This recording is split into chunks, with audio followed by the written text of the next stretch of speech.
काशी का हर कोना कोना हर हर बम बम करता है। माँ कभी गलत नहीं हो सकती। उसका एक बेटा नालायक पैदा हो जाए तो ये माँ के मातृत्व पर प्रश्न चिन्ह नहीं हो सकता है। भोजपुरी आज ऐसा हो गया है कि उनको बीड़ी जलैले जिगर से पिया, जिगर में बड़ी आग लिखनी पड़ रही है।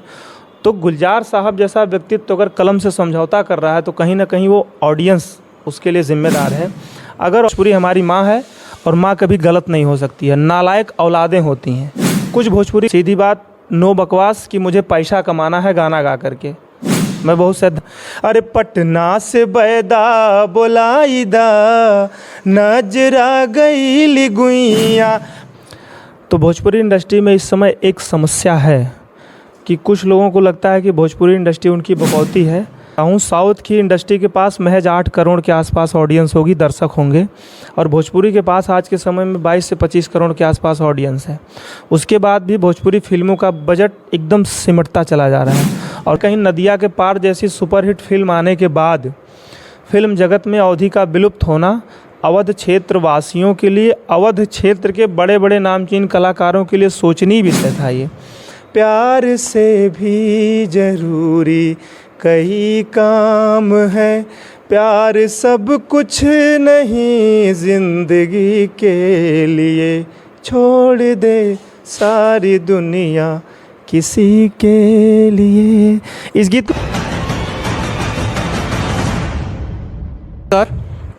आप देख रहे हैं अयोध्या भारती। इस समय सरयू किनारे स्थित अंबेडकर नगर में हम स्थित हैं और हमारे साथ अंबेडकर नगर के अगर कुछ शान की बात आती है, पहचान की बात आती है, तो एक नाम ज़रूर जोड़ा जाता है, सौरभ शुक्ला जी का। क्षेत्र के माने जाने व्यक्तित्व हैं। और आगे का परिचय शुक्ला जी आप थोड़ा सा हमारे दर्शकों को बताइए। सबसे पहले तो सभी दर्शकों को मेरा प्रणाम। मैं सौरभ शुक्ल गर्ग, लोग मुझे जानते हैं। मेरा अपना परिचय, मेरा अपना व्यक्तित्व, मुझे लोग एक कलाकार के तौर पर जानते हैं, पहचानते हैं, और उसी लिए लोग मुझे प्यार करते हैं, अपने आशीर्वाद से मुझे नवाजते हैं। इससे ज़्यादा मेरा कोई परिचय नहीं है। मेरा सारा परिचय आप लोगों का बनाया हुआ है। आप लोगों ने मुझे सौरभ शुक्ला बनाया है। इससे बड़ा मेरा कोई परिचय नहीं हो सकता। गायकी की शुरुआत कहाँ से हुई? शुरुआत देखें, सभी लोगों की यही होती है कि लोग अपने गांव से, अपनों के बीच से ही लोग कोई भी काम, कोई बिजनेसमैन हो, कोई पॉलिटिशियन हो, कोई कलाकार हो, कोई शिक्षक हो, कोई भी प्रोफेशन हो, कोई पेशा हो, सब अपनों से ही सीखते हैं, अपनों से ही शुरू करते हैं। तो निसंदेह मेरी भी शुरुआत अपनों के बीच में हुई। जैसे स्वयं मेरे पिताजी ने बचपन से मुझे बहुत सपोर्ट किया इस फील्ड में आने के लिए। वो खुद में एक बहुत ही मज़े कलाकार हैं। मेरे बाबा जी, सबका मतलब बहुत समर्थन, बहुत सपोर्ट था। और जब कोई नहीं सुनता था तो अपने सुनते थे। जब मैं छोटा था, कुछ नहीं गा पाता, तो अपनों ने सुन करके मुझे हौसला बनाया, मुझे इस लायक बनाया कि मैं फील्ड में उतर सकता हूँ इसमें। तो निश्चित रूप से शुरुआत मेरी अपनों के बीच से ही हुई है। ऐसा देखा जाता है कि आप बहुत तीखे व्यक्ति बोल सकते हैं कि आप जो होता है किसी को बुरा लगे या सही लगे, मुंह पे बोल देते हैं। कारण क्या? ऐसा लोग देखते हैं कि गायक काफ़ी मीठे होते हैं, सुरीले होते हैं, लोगों की तारीफ़ करते हैं, आप मुंह पे बोल देते हैं। नहीं, तारीफ़ ऐसा नहीं कि मैं तारीफ़ नहीं करता हूँ। तारीफ़ करने वाली बात हो तो मैं तारीफ़ करता हूँ। मैं जो देखिए, ये कहाँ से उचित, किसी को लगता है कि गलत को गलत न कहे। अगर ये लगता है गलत को गलत कहना गलत है तो फिर मुझसे बड़ा गलत तो कोई नहीं हो सकता है। ये तो मैं समझता हूँ कि कलाकार, देखिए साहित्यकार, कलाकार जो मंच पर खड़ा होता है उसके सामने लाखों की ऑडियंस उसको सुनती है। जिस दिन वो सही बोलना शुरू कर देंगे उस दिन समाज सुधर जाएगा।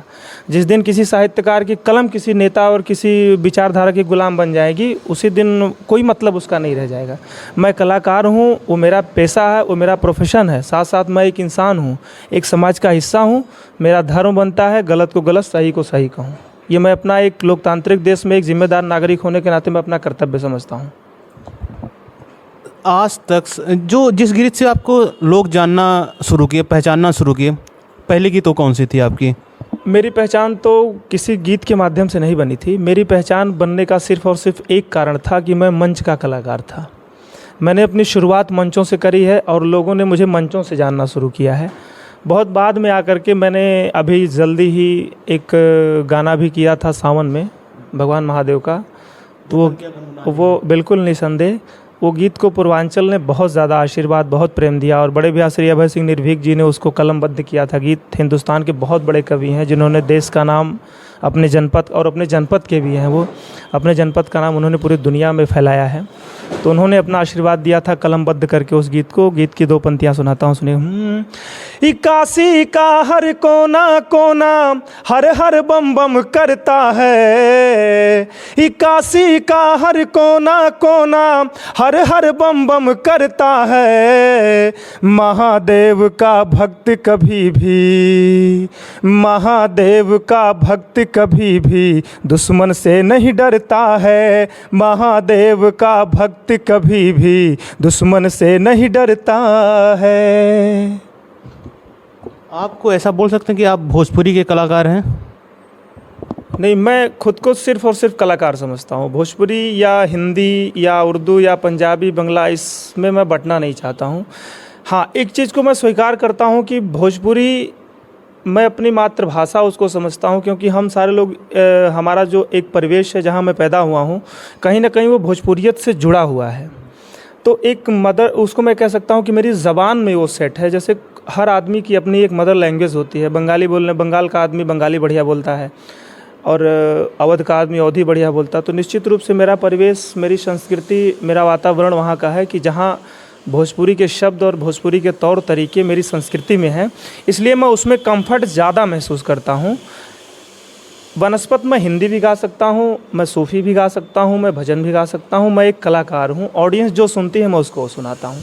नहीं, भोजपुरी गायक आपके कहने का मेरा उद्देश्य ये था कि थोड़ा सा भोजपुरी इंडस्ट्री की तरफ हम रुख करना चाहते हैं।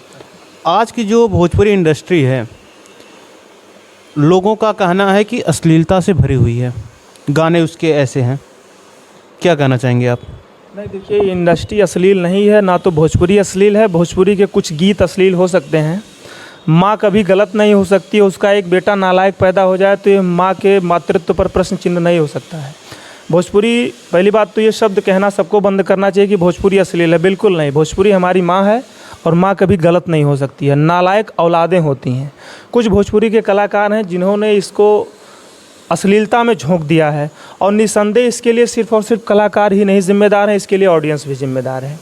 आप समझिए, बॉलीवुड के बहुत बड़े गीतकार गुलजार साहब, दुनिया उनको जानती है। गुलजार साहब कभी 80 और 90 के दशक के गीत लिखा करते थे और अभी आज ऐसा हो गया है कि उनको बीड़ी जलैले जिगर से पिया, जिगर में बड़ी आग लिखनी पड़ रही है। तो गुलजार साहब जैसा व्यक्तित्व अगर कलम से समझौता कर रहा है तो कहीं ना कहीं वो ऑडियंस उसके लिए ज़िम्मेदार है। अगर ऑडियंस अच्छे गाने सुने तो हम कलाकार अच्छे गाने ज़रूर गाएंगे। निसंदेह गाते हैं, लेकिन एक अंतर होता है ना, एक गाना बनाने में 10 से 15 हज़ार रुपये हम लोग खर्चा करते हैं और पता चले मैंने कोई बहुत बढ़िया गाना गा दिया, अब पता चले उसको सुनने वाले नहीं हैं। तो भैया, मैं तो पेशेवर आदमी हूँ, सीधी बात, नो बकवास, कि मुझे पैसा कमाना है गाना गा करके। मैं बहुत सैद्धांतिक बात नहीं कर रहा हूँ। तो भैया 15,000 रुपया लगाऊंगा मैं किसी गाने को बनाने में, तो मुझे श्रोता भी तो चाहिए। मैं सबसे निवेदन करूंगा, जितने भी मेरे दर्शक हैं, भोजपुरी के हों, हिंदी के हों, किसी भाषा के हों, अच्छे गानों को ज़रूर प्रमोट करिए, आपका धर्म बनता है। एक मैं नहीं कह रहा हूं कि अच्छा गाना गा करके आप मेरा प्रमोशन करेंगे, मुझे प्रमोट करेंगे, नहीं। आप समाज को प्रमोट करेंगे, आप हिंदुस्तान को प्रमोट करेंगे, यहाँ की सभ्यता, यहाँ की संस्कृति को आप प्रमोट करेंगे। इसलिए अच्छे गानों का समर्थन ज़रूर करिए। थोड़ा सा आप गायकी में आपने अच्छी खासी शिक्षा दीक्षा ली है, थोड़ा सा दर्शक और मुझे भी जानकारी फ़िलहाल नहीं है, जो गाने होते हैं सूफ़ी गाने और जो अवधी गाने होते हैं और जो जितने प्रकार के गाने होते हैं, थोड़ा सा डिफ्रेंशिएट करके लोगों को तक थोड़ा जानकारी पहुंचाइए। देखिए, ये अवधी है, भोजपुरी है, बंगाली है, पंजाबी है, ये कुछ तो ये लैंग्वेज का एक समझिए एक अंतर तो भाषा का है। अच्छा, ये जो एक क्षेत्र की कल्चर होते हैं, जो एक लोक संगीत का आपने नाम सुना होगा, हमारे दर्शक भी लोक संगीत का नाम जानते हैं। लोक संगीत एक ऐसा संगीत है जो किसी क्षेत्र विशेष का, किसी खंड विशेष की संस्कृति को दर्शाती है, वहाँ की परंपरा को दर्शाती है अपने गीतों के माध्यम से। जैसे अवधी में जाएंगे तो आपको अवधी का वो रस मिलेगा, भगवान राम से जुड़ी गीतें मिलेंगी। अच्छा, अवधी में देखिए, अवधी में भी बहुत सारे कलाकार हुए हैं। अवधी का तो मैं बहुत पेशेवर कलाकार नहीं हूँ, फिर भी अवधी का जैसे अभी अयोध्या महोत्सव लगा था तो मुझे वहाँ परफॉर्म करने का मौका भी मिला था। तो अवध में आप जाएंगे तो भगवान राम से जुड़ी चीज़ें आपको मिलेंगी। आप पूर्वांचल में जाएंगे तो भगवान शंकर से आपको जुड़ी चीज़ें मिलेंगी। जैसे मैं एक अपने पूर्वांचल का टच आपको सुनाता हूँ। जैसे जो एक खाटी ठेठ फोक अंदाज होता है जिसको हम लोक संस्कृति कहते हैं, सुनिएगा। जैसे अरे पटना से बैदा बोलाई दा, एक पत्नी अपने पति से कह रही है। देखिए, एक कह रहे हैं ना, आप लोक संस्कृति सुनेंगे जो हमारे गांव की भाषा, जो हमारे गांव का कल्चर, ननद भौजाई सास ससुर, ये सब चीज़ें आपको। अरे पटना से बैदा बोलाई दा, नजरा गई गुइया, पटना से बैदा बोलाई दा, नजरा गई गुइया। देखिए शिकायत क्या कर रही है अपने पति से कि छोटे की नदिया बड़ी रे सौतनिया, छोटे की नदिया बड़ी रे सौतनिया, बड़ी रे सौतनिया, बड़ी रे सौतनिया, छोटे की नदिया बड़ी रे सौतनिया। अरे ननदो के गवना कराई दा, ननदो के गवना कराई दा, नजरा गई गुइया। देखिए, ये जहाँ आप अपने जीवन से जुड़ी चीज़ें पाएंगे वो हमारी लोक संगीत की एक, समझिए, वो एक धारा है, एक उसकी विधा है। लोक संगीत मतलब लोक बोलचाल की भाषा, लोक बोलचाल का कल्चर आपको एक संगीत के माध्यम से जो पेश करे वही लोक संगीत कहलाती है। सूफ़ी होता है, जैसे सूफ़ी हमारे हिंदू संस्कृति का एक है कि भजन हम लोग करते हैं, तो उसे इस्लामिक संस्कृति का कल्चर सूफ़ी का है, वो एक स्पिरिचुअल बात हो जाती है। बस इतना सा ही अंतर है, कोई बहुत विशेष अंतर नहीं है। आप ऐसा देखा जाए तो कंट्रोवर्सी हर जगह क्रिएट हो जाती है। मंच आप साझा करते होंगे, सिंगर्स, फीमेल सिंगर भी होती होंगी, नाम जुड़ते होंगे, परिवार में लोग हंसी मजाक, परिवार छोड़िए, अगर परिवार वाले सपोर्ट करें तो गांव वाले और रिश्तेदार हंसी मजाक उड़ाते हैं। किस तरह देखते हैं आप और किस तरह से हैंडल करते हैं? देखिए, ऐसा है ना, ये समाज है। कुछ तो लोग कहेंगे, लोगों का काम है कहना। जब देखिए, हम मंच पर होते हैं तो कलाकार होते हैं। मंच से नीचे उतरने के बाद चाहे वो मेल आर्टिस्ट हो चाहे फीमेल आर्टिस्ट हो, देखिए जनता किस नज़रिए से देखती है। मंच पर जब मैं होता हूँ तो एक पूर्ण कलाकार होता हूँ। मेरी सारी हरकतें, मेरे सारे बोलने के लहजे, मेरे सारे एक्ट, मेरी सारी परफॉर्मेंस उस समय सिर्फ़ और सिर्फ ऑडियंस के लिए होती है। और हमारा व्यवहार मंच पर अपने कलाकार के साथ, चाहे वो फीमेल कलाकार ही हो, एक कलाकार का जो एक संबंध होता है, जो एक एक्ट होता है, जो एक वास्तविकता होती है, हम उसको वहाँ उस समय जी रहे होते हैं। उसका हमारा व्यक्तिगत जीवन से कोई लेना देना नहीं होता है। अलग बात है कि हमारी जनता जनार्दन उसको किस तरीके से लेती है। रही बात घर की, तो घर वाले या समाज वाले जो हमको करीब से जानते हैं, जो कला को, कलाकारी को करीब से जानते हैं, वो इन सब चीज़ों को बिल्कुल मायने नहीं करते हैं। और बाकी जनता, मैं भी जब ऑडियंस कभी हुआ करता था तो मैं कभी किसी कलाकार को किसी फीमेल के साथ देखता था तो मैं भी बहुत कुछ सोचता था, लेकिन नहीं, वो चीज़ें गलत हैं। एक कलाकार होता है, उसका व्यक्तिगत जीवन से कोई लेना देना नहीं होता है, क्योंकि वो मंच के बाद वो भी आप जैसा सामान्य होता है, एक सामान्य आदमी ही होता है। किसी से नाम जुड़ गया था मुझे लगता है। नहीं, नाम जुड़ना, कलाकारों का नाम किसी से नहीं, ये पूछिए किससे नहीं जुड़ा था। मतलब ये तो अलग बात है। आज इस मंच पे उसके साथ हूँ तो उसके साथ लोग नाम जोड़ेंगे, कल उसके साथ हूँ उसके साथ जोड़ेंगे, परसों उसके साथ जोड़ेंगे। ये ऑडियंस, मैं इसके लिए कुछ नहीं कह सकता। हमारी जनता जनार्दन है, फिर भी वो हमको मोहब्बत करती है।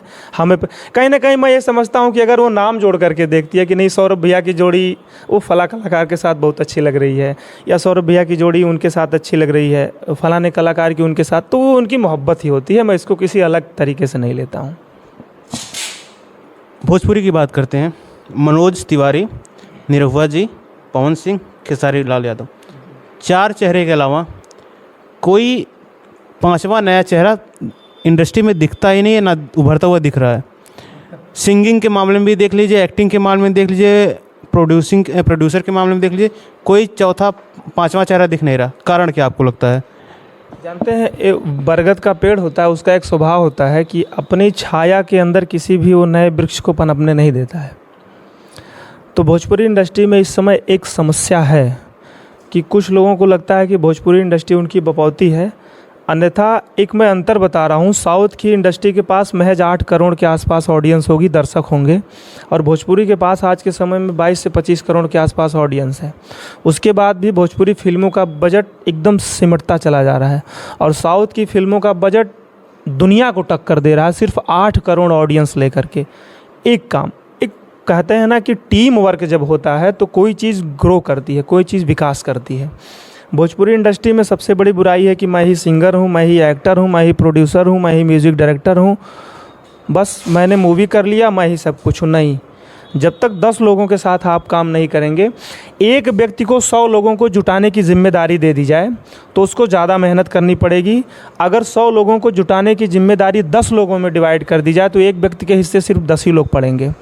तो भोजपुरी इंडस्ट्री इस समय सोचती है कि मैं ऑडियंस जुटा लूँ, लेकिन अपने अकेले दम पर। कुछ लोग, मैं नाम किसी का नहीं लेना चाहता हूँ, सब मेरे लिए बड़े हैं, उन सबसे मैं सीखता हूँ, लेकिन कमियाँ बताने का मेरा धर्म है, मैं उसको ज़रूर कहूँगा कि टीम को बढ़ाइए, लोगों को जोड़िए, अधिक से अधिक लोगों को मौका दीजिए।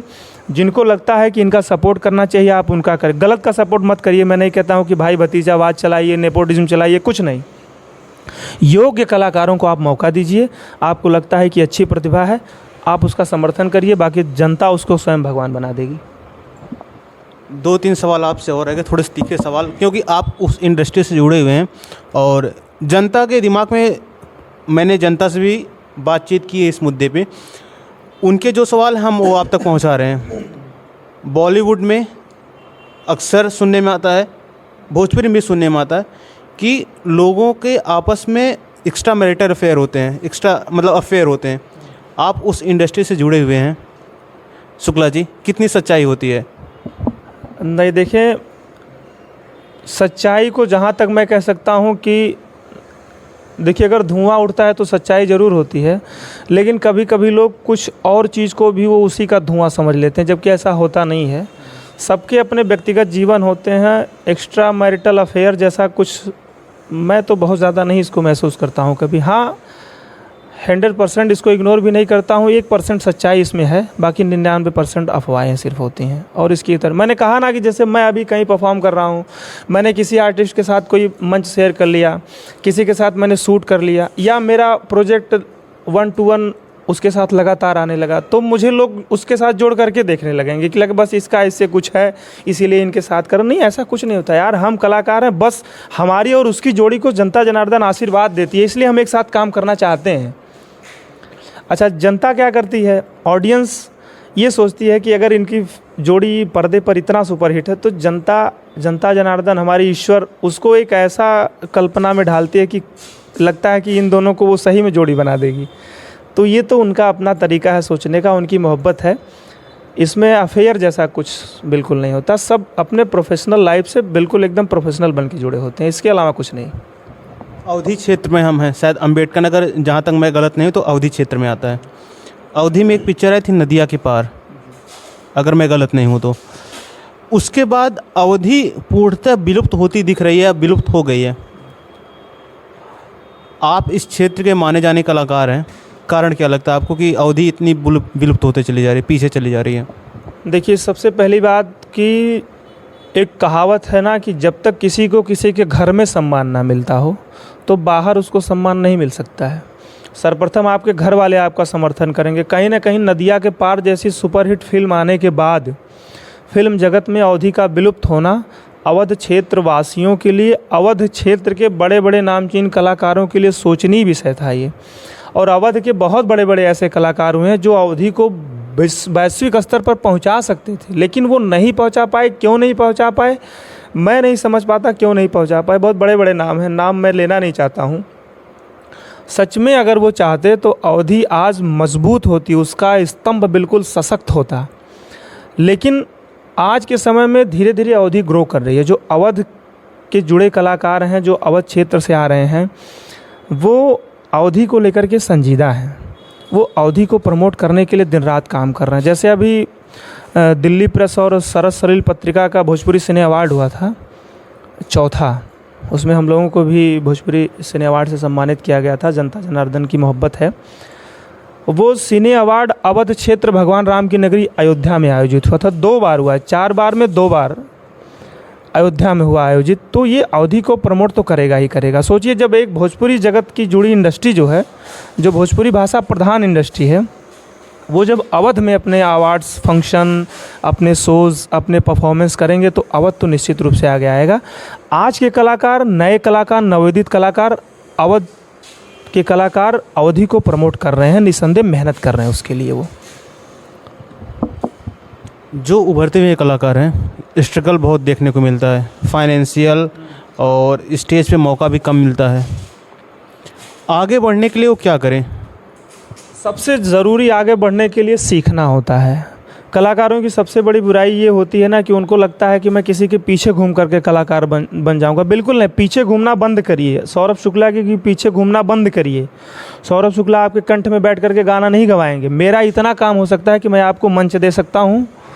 मंच पे जाने के बाद जब माइक आपके हाथ में हुआ तो जनता जनार्दन की अदालत में फैसला वही सुनाएगी कि आप हैं क्या, आप गाते क्या हैं, आप कितने अच्छे हैं। इसलिए मेरा सबसे निवेदन है, जो भी नए कलाकार हैं, सबसे पहले करबद्ध निवेदन है कि आप लोग सीखिए, किसी गुरु, किसी उस्ताद के साथ बैठ करके संगीत की विद्या का अध्ययन लीजिए। मैं अपना अनुभव शेयर कर रहा हूँ। मुझे भी यही लगता था कि मैं बिना सीखे बहुत बड़ा कलाकार बन सकता हूँ। नहीं, मैंने जब फील्ड में उतरा तो मुझे समझ में आया सीखना बहुत ज़रूरी है। बहुत सारे लोगों ने, मैं अपने मित्रों से भी सीखता हूँ। मेरे सचिन भाई हैं, अनादि भाई हैं, हमारे दुष्यंत भैया हैं, प्रदीप भैया ने तो हम लोगों को बहुत सिखाया है, बचपन से हम लोगों को सिखाया है। बाद में मैं बनारस घराने गया, अपने उस्ताद पंडित अमित त्रिवेदी जी महाराज से मैंने संगीत की टेक्निकल शिक्षा ली है। तो वो सारी चीज़ें सीखने के बाद मैंने खुद को मजबूत किया है। तब जनता जनार्दन आशीर्वाद देती है। सबसे ज़रूरी आप सीखिए, मेहनत करिए। एक फाइनेंशियल समस्या आती है तो ये निश्चित रूप से हर इंसान की ज़िंदगी में आती है। मैंने भी उसको फेस किया है। एक संघर्षशील व्यक्तित्व आप अपना विकसित करिए। ये चीज़ें भी बिल्कुल मायने नहीं रखती हैं। मैंने भी एक रुपए जोड़ करके मेहनत करके मैंने सीखा है, तो आप भी कर सकते हैं। ये बिल्कुल ये चीज़ें नगण्य हैं। एक चीज़ सिर्फ मायने रखती है कि एक दिन में ना कोई जाकिर हुसैन बन सकता है, एक दिन में ना कोई अरिजीत सिंह बन सकता है, एक दिन में ना कोई पवन सिंह बन सकता है, ना एक दिन में कोई मनोज तिवारी बन सकता है। पवन सिंह का स्टारडम, उनका क्रेज़ आपको ज़रूर दिखता है। जाकिर हुसैन का स्टारडम, उनका क्रेज़ ज़रूर दिखता है, लेकिन उनके पर्दे के पीछे की मेहनत आप नहीं समझ पाते। उन्होंने कितना त्याग किया है, कितना उन्होंने डंडा खाया है। इसलिए एक चीज़ मस्ट है कि आप सीखिए ज़रूर। एक ऐसे लोग सुनने में आता सा रे गा मा पा, इसके बारे में थोड़ा सा बताइए, क्या है ये जैसे हम जब स्कूल में एडमिशन लेते हैं तो हम छोटा बड़ा, छोटी बड़ी, काका गागा अंगा सीखते हैं ना, वर्णमाला सीखते हैं। तो ये संगीत की बेसिक वर्णमाला है। संगीत के 7 सुर हैं, सा रे गा मा पा धा नी, जिसका पूर्ण नाम खडज, ऋषभ, गंधार, मध्यम, पंचम, धैवत, निषाद, ये उसके पूर्ण नाम है। शॉर्ट फॉर्म में हम लोग उसको सा रे गा मा पा धा नी सा कहते हैं। ये उसका फाउंडेशन है। समझिए संगीत की वर्णमाला है। हमारे दर्शकों के लिए जो आपके दिल के सबसे करीब गीत हो, उससे अंत करते हैं। मेरे दिल के सबसे करीब गीत, एक कलाकार होने के नाते मैं बहुत ज़्यादा इस चीज़ को जस्टिफाई नहीं कर पाता हूँ मेरे दिल के सबसे ज़्यादा करीब गीत कौन है। लेकिन हाँ, एक गीत मुझे बहुत पसंद आती है। मैं ये कह सकता हूँ कि दुनिया में बहुत सारी गीतें हमने सुनी हैं।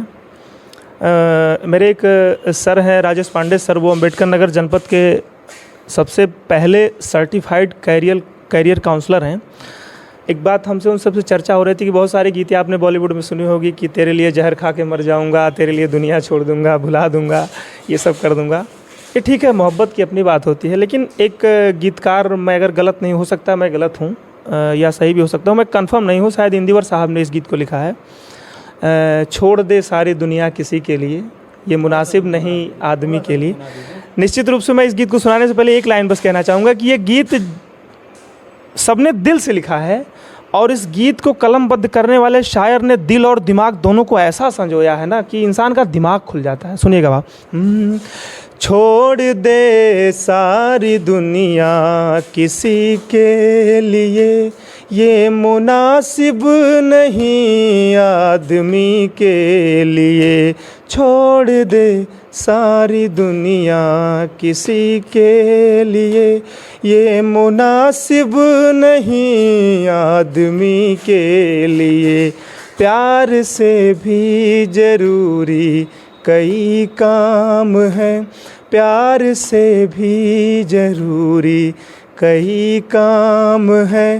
प्यार सब कुछ नहीं ज़िंदगी के लिए, छोड़ दे सारी दुनिया किसी के लिए। इस गीत को गाने के बाद भी मैं ये कहता हूँ कि मोहब्बत की किसी की ज़िंदगी में एक अलग जगह होती है, मोहब्बत का स्थान कोई नहीं ले सकता है, लेकिन उसके लिए दुनिया छोड़ देना, मरने की बात सोचना या किसी प्रकार के नकारात्मक विचार को अपने दिमाग पर लाना, ये बिल्कुल भी उचित नहीं है। हर इंसान के दौर में वो दिन आते हैं जिसको याद करके वो परेशान होता है, लेकिन फिर भी आपकी ज़िंदगी में जीने की बहुत सारी वजहें होती हैं। कृपया उसको तवज्जो दीजिए, और ईश्वर ने आपको धरती पर भेजा है तो कुछ करके जाइए। बाकी मोहब्बत तो अमर रहती है, हमेशा अमर रहेगी यार। वाह, आपसे मुखातिब हुए बहुत ही हुनरमंद इंसान सौरभ शुक्ला जी। ऐसे